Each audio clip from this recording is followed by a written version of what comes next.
जय Hind friends. Class 6 की mathematics की सीरीज हम लोगों की चल रही थी और उसमें हम लोगों का जो टॉपिक था वो था एंगल। एंगल हमने देख लिया था, उसकी डिफिनीशन देख ली थी और उसके टाइप देख लिए थे। हिंदी इंग्लिश दोनों में मैंने आपको समझाया था और दोनों डिफिनीशन आप याद रखिएगा।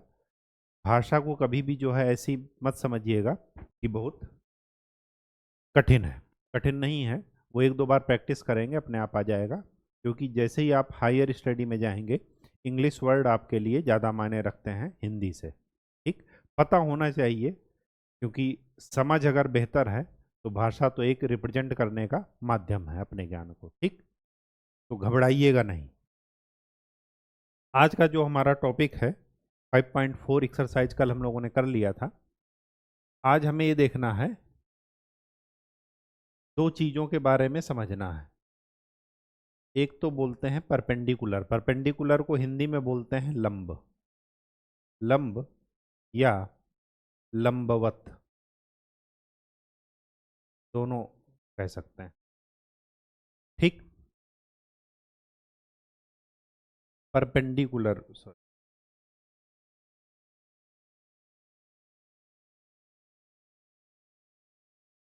Perpendicular.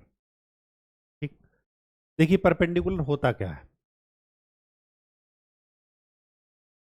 When two lines intersect, intersect each other and angle between them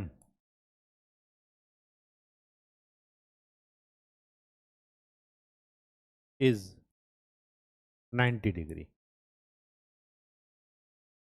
जब दो लाइनें एक दूसरे को प्रतिच्छेदित करें, कट करें। ठीक, हिंदी में भी लिख लीजिए, जब दो रेखाएं एक दूसरे को प्रतिच्छेदित करें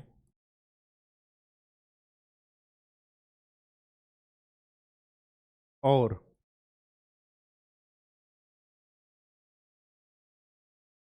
उनके बीच का कोण 90 डिग्री हो, तो ऐसी लाइंस को क्या बोलते हैं? परपेंडिकुलर लाइंस, लंबवत रेखाएं। ठीक, ये देखिए, ये क्या है? परपेंडिकुलर है। मतलब ये कह सकते हैं कि ए बी एक लाइन है, सी डी एक लाइन है, तो इसका डिफिनीशन क्या लिखोगे, लिखेंगे A B is perpendicular to C D. इसको कैसे पढ़ा जाएगा कि ए बी और सी डी एक दूसरे के क्या हैं? लंबवत हैं, परपेंडिकुलर हैं। ठीक, ये मस्ट है कि उनके बीच का एंगल कितना होना चाहिए? राइट एंगल, मतलब समकोण 90 डिग्री का। ठीक, अगर इनमें से कोई भी एक डिफिनीशन नहीं है, पूरी पूरी नहीं हो रही है, तो फिर वो लंबवत या परपेंडिकुलर नहीं होगा। जैसे ये देखिए, ये क्या 90 है? बिल्कुल है। ये ये ये ठीक,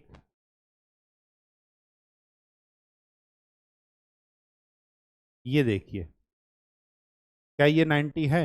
नहीं, तो ये लंबवत नहीं है। क्यों? क्योंकि इनके बीच का एंगल 90 से कम है या 90 से ज़्यादा है।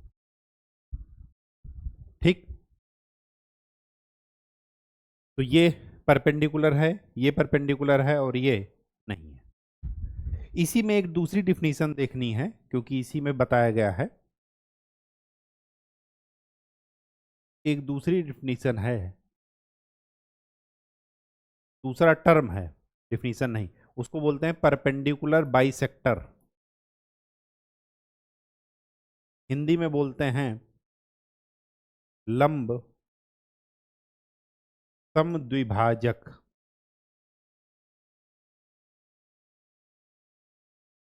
हिंदी की लाइन से, हिंदी के वर्ड से आपको चीजें जो है मीनिंग क्लियर हो जाएगी। इंग्लिश से भी क्लियर हो जाएगी। परपेंडिकुलर का मतलब लंबवत 90 डिग्री एंगल, बाइसेक्टर का मतलब जो दो पार्ट में बराबर भागों में बांट दे। जैसे जैसे अगर मैं इसकी लंबाई ए बी की लंबाई लेता हूं 6 सेंटीमीटर, 6 सेंटीमीटर की लंबी ये एक लाइन है। एक दूसरी लाइन है सी डी जिसको बोल रहे हैं, ये ए बी पर क्या है, परपेंडिकुलर। परपेंडिकुलर होना जरूरी है, लेकिन ए बी पर परपेंडिकुलर तो है, कुछ इस तरीके से है कि 3 सेंटीमीटर और 3 सेंटीमीटर मतलब दो बराबर भागों में ए बी को ये बांट रहा है। Then it is called, C D is called perpendicular bisector of A B. मतलब परपेंडिकुलर बाइसेक्टर के लिए दो कंडीशन होनी चाहिए। पहला, वो परपेंडिकुलर होना चाहिए,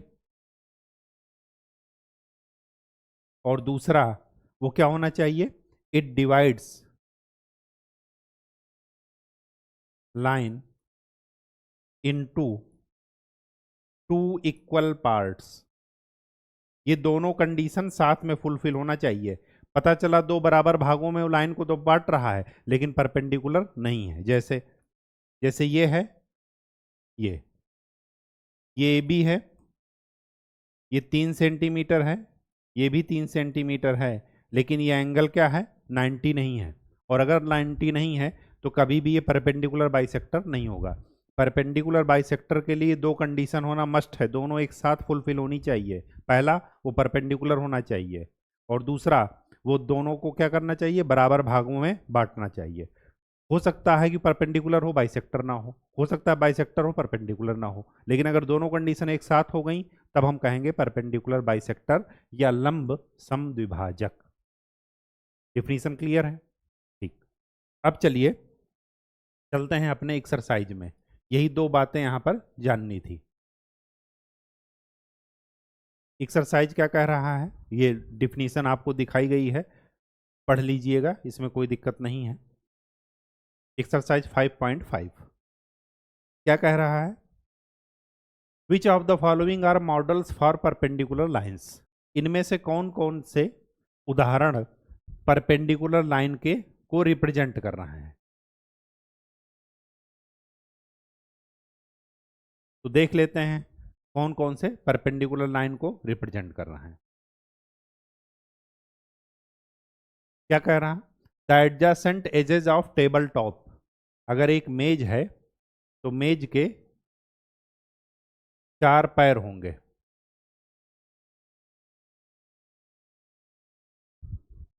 ठीक। एडजेसेंट एजेस मतलब, एडजेसेंट मतलब एक दूसरे से पड़ोस में, एक दूसरे के पड़ोस में आने वाली एजेज। एजेज मतलब भुजाएं। क्या ये और ये, इनके बीच में 90 डिग्री बन रहा है? जब आप देखेंगे तो बिल्कुल बनता हुआ नजर आएगा। यहाँ पर हम मेज को ऐसे दिखाए हैं कि आपको दिख रहा होगा कि 90 नहीं बन रहा। आपके घर में अगर टेबल हो तो वहाँ पर देख लीजिएगा, जो एक साइड होगी वो दूसरी साइड की क्या है, परपेंडिकुलर है, हमेशा परपेंडिकुलर होगा। ऐसे अगर ऊपर से देखेंगे तो मेज का तख्ता ऐसा नजर आएगा ऊपर वाला, तो ये क्या हो जाएगा, ये एक दूसरे क्या है, परपेंडिकुलर। तो ये परपेंडिकुलर का लाइंस का उदाहरण है, एग्जाम्पल है। The lines of railway track, railway track की लाइंस ऐसे हैं, ये कभी एक दूसरे को काट रही हैं।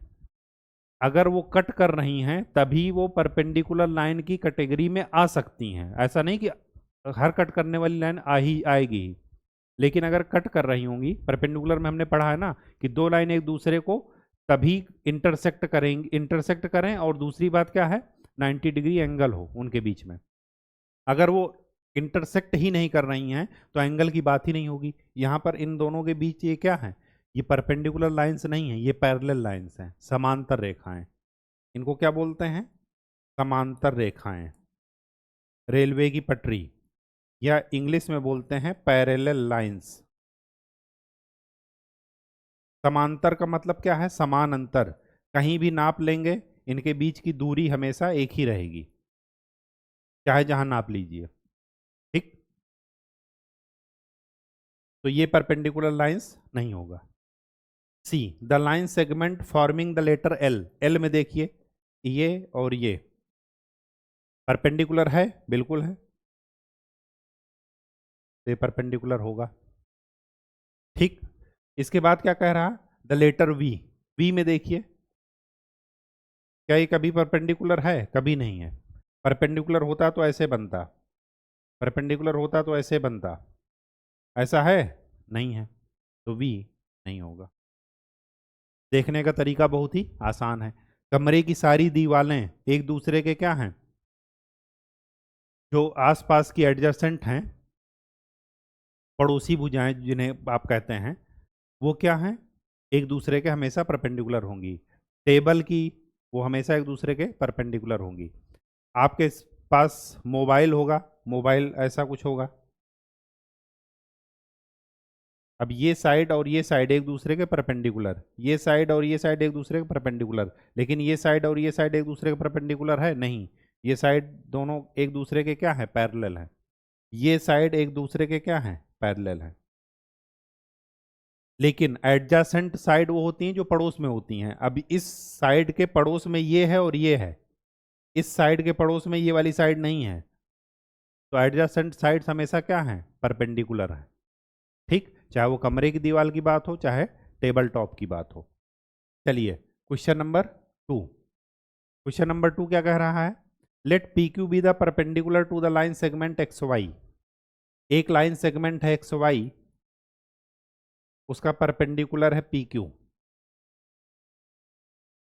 P Q and X Y intersect in the point A point पर दोनों क्या कर रहे हैं, इंटरसेक्ट कर रहे हैं। इंटरसेक्ट मतलब प्रतिच्छेदित कर रहे हैं, एक दूसरे को काट रहे हैं।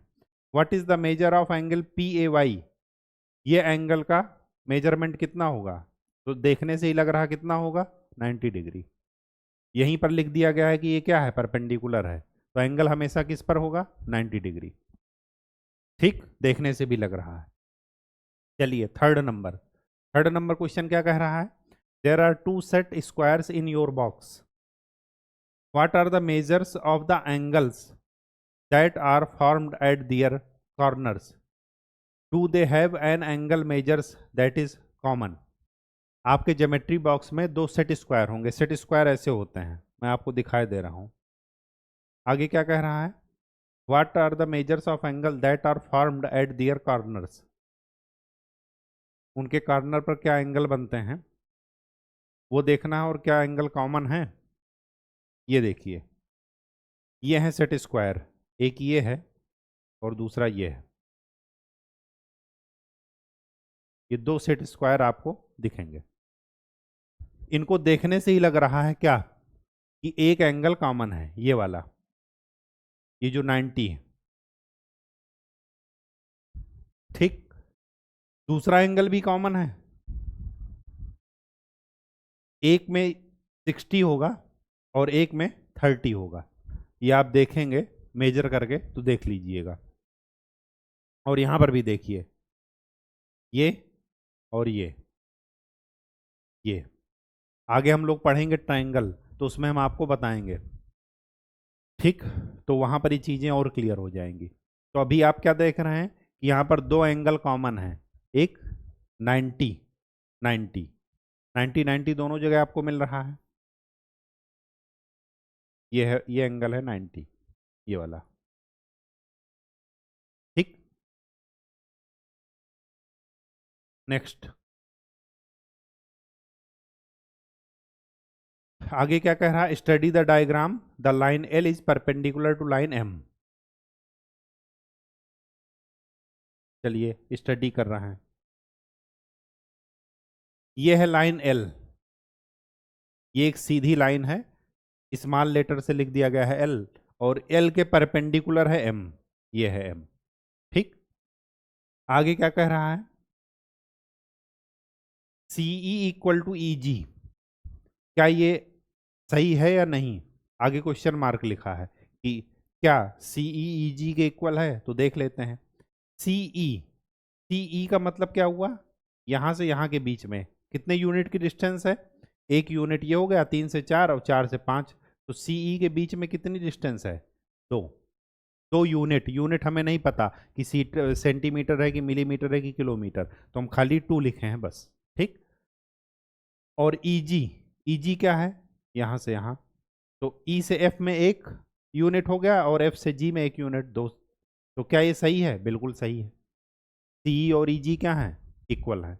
आगे क्या करा, डज पीई बाइसेक्ट सीजी, क्या पीई सीजी को बाइसेक्ट कर रहा है? सीजी का मतलब क्या है, यहां से यहां के बीच की डिस्टेंस कितनी हो गई? 4।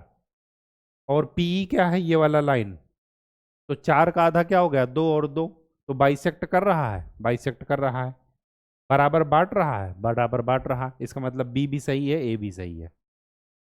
ऐसे ही चेक करना है आपको, और चेक तभी कर पाएंगे जब आपको डिफिनीशन क्लियर हो।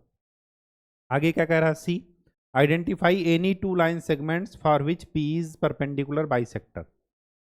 किसी भी 2 लाइन सेगमेंट को ऐसा बताना है आपको जिसके लिए पीई क्या है? बाइसेक्टर। अब ध्यान से देखिए, बाइसेक्टर की डिफिनीशन क्या है कि बराबर भागों में बांटे। तो अभी हमने देख लिया कि सीजी के लिए पीई क्या है? बाइसेक्टर। तो आप किसके लिए बाइसेक्टर बना सकते हैं इसको? डीई डी एफ के लिए भी बना सकते हैं। क्यों? क्योंकि 1 सेंटीमीटर यहां से हो जाएगा और 1 सेंटीमीटर यहां से हो जाएगा, तो लाइन सेगमेंट क्या हो जाएगा? D F. सीजी के लिए पहले हम देख चुके हैं, अब एक अंक इधर भी बढ़ जाइए और एक अंक इधर भी बढ़ जाइए। तो बी एच के लिए, बी एच के लिए ये क्या होगा? P perpendicular bisector. क्यों? क्योंकि बी एच में से ये है 3 यूनिट इधर और 3 यूनिट इधर, 1 यूनिट और बढ़िए, तो ए एच के लिए नहीं हो पाएगा, ए एच के लिए नहीं हो पाएगा। क्यों? क्योंकि इधर है 4 यूनिट हो जाएगा और इधर कितना हो जाएगा? 3 यूनिट, तो यही 2 के लिए बाइसेक्टर होगा वो, ठीक। ए एच के लिए नहीं हो सकता, क्यों? क्योंकि इधर है 4 और इधर है 3, ठीक। चलिए, आर दीज ट्रू, क्या ये ट्रू है? पहला, A C is greater than F G, तो जरा ए सी देख लीजिए, ए सी कितना है? 2 यूनिट। ए से बी में 1 यूनिट हो गया और बी से सी में 1 यूनिट हो गया, तो ए सी कितना हो गया? 2 यूनिट। तो ए सी की यूनिट क्या है? 2। और एफ जी, एफ जी क्या है? 1, एफ के आगे जी, तो क्या 2 1 से बड़ा है? बिल्कुल बड़ा है, तो फर्स्ट सही है, राइट है, ट्रू है। C D is equal to G H, जरा सी डी देख लेते हैं। सी डी कितना है? 1, और जी एच कितना है? 1, सही है। B C is less than E H, B C कितना है? 1, और ई एच कितना है? ई से लेकर के एच तक 3 यूनिट, तो बी सी ई एच से छोटा है, बी सी है 1, ई एच है 3, इसका मतलब कि 1 3 से छोटा है, सही है, इसका मतलब सही है, ठीक। तो ऐसे ही आपको देखना है। 2 डिफिनीशन आप क्लियर रखिएगा, परपेंडिकुलर और परपेंडिकुलर बाइसेक्टर, लंब और लंब सम द्विभाजक, ठीक, हिंदी में भी अंग्रेजी में भी, ठीक। और अच्छे से समझ लीजिएगा, चीज़ों को रटिएगा नहीं, अगर रटेंगे तो भूल जाएंगे, कन्फर्म है, और कन्फ्यूजन रहेगा, ठीक। तो आज के लिए इतना ही। नेक्स्ट लेक्चर में हम लोग ट्रायंगल्स के बारे में पढ़ेंगे और फिर देखेंगे कि कुछ चमत्कारी चीज़ें हमें सीखनी है और वो हमारे आगे स्टडी के लिए काम आएगी। तब तक के लिए खूब अच्छे से पढ़ाई कीजिए, मेहनत कीजिए। धन्यवाद।